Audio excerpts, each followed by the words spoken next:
Hi, I'm Raylyn Worcester, and this is Spreading the Word.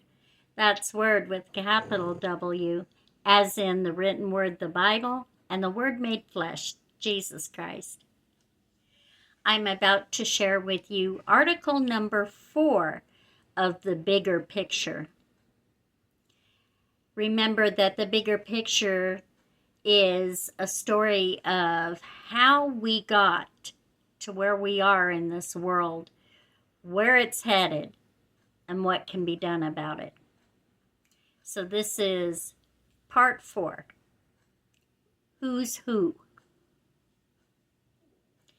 Hebrews, Jews, Semites, Israelites. To the Western mind, these names are pretty much interchangeable. But are they really? Who's who? Is the lack of distinction in our minds mere ignorance, or have the waters become muddy for a purpose? Who are we hating if we are anti-Semitic? And are they all God's chosen people? I, for one, needed to find out. After the great flood, the entire earth was populated through Noah's 3 sons and their wives. Noah's sons were Shem, Ham, and Japheth. Those of the line of Shem were Shemites, or Semites. From Ham came Canaan, or Canaanites, and from Japheth came Gog, Magog, Tubal, and Ashkenaz. These figure prominently in the future, and we will be discussing them in more detail later. These 3 were the sons of Noah, and from these the whole earth was populated. Genesis 9:19. So we see that the Semites were only those from the line of Shem. Those from the line of Ham and Japheth were not Semites. If all 3 lines had been kept separate, the distinction would have been easy to keep. But Noah made the following prophecy in Genesis 9:27. God shall enlarge Japheth, and he shall dwell in the tents of Shem, and Canaan shall be his servant. As a result, you now have the line of Japheth. I'm going to refer to them as Ashkenazi. Enlarged, say 2/3 to Shem's 1/3, and all dwelling together. The onlooker might see Shem and his family and assume that the whole group is Semite, when they are not. This is significant because, as we will discuss in our article entitled Imposters, the Ashkenazi became troublemakers, stirring up hatred and crying anti-Semitism when they reaped the rewards of their deeds, even though they were not Semites and never had been. From the line of Shem, the Semites, came Abraham, Isaac, and Jacob. Abraham was the first person to be called a Hebrew. Hebrew means opposed or on the other side. Abraham believed in one God, whereas the rest of the world believed in many gods. It was as if the world was on one side and he was on the other. Those who believed as Abraham believed became known as Hebrews. Hebrews, then, were not those of a certain nationality, but a certain belief. God established his covenant with Abraham. And in thy seed shall all the nations be blessed, because thou hast obeyed my voice. Genesis 22:18.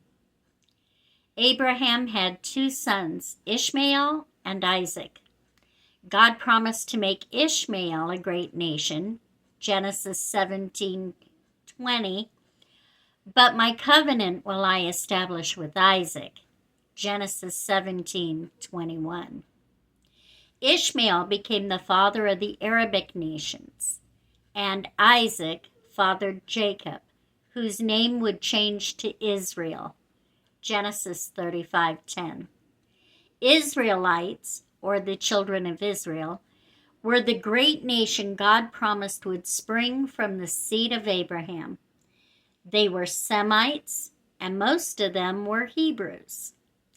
It was these to whom God referred in Genesis 12:3 when he said, "And I will bless them that blesseth thee, and curse him that curseth thee." Further down the Semitic line, one of the 12 tribes, or sons, of Israel was Judah. Jesus Christ, the Messiah, would come from this tribe. In 796 BC, there was division among the nation. King Rehoboam took some bad advice, made some unpopular decisions, and as a result, the 10 northern tribes seceded, creating a new kingdom called Israel, with Jeroboam as their king and Samaria as their capital. The 2 remaining tribes of Benjamin and Judah comprised the nation of Judea, with Rehoboam as their king and Jerusalem as their capital. These became known as Jews. The word Jew comes from Judah or Judea. The nation of Israel became extremely wicked under the leadership of Jeroboam and would only last 160 years until they were taken into exile and ultimately vanquished altogether. That left Judea, the Jews. They were all Semites, Hebrew, and of the original nation of Israel, the people of promise. Hebrews, Jews, Semites, and Israelites are not all one and the same.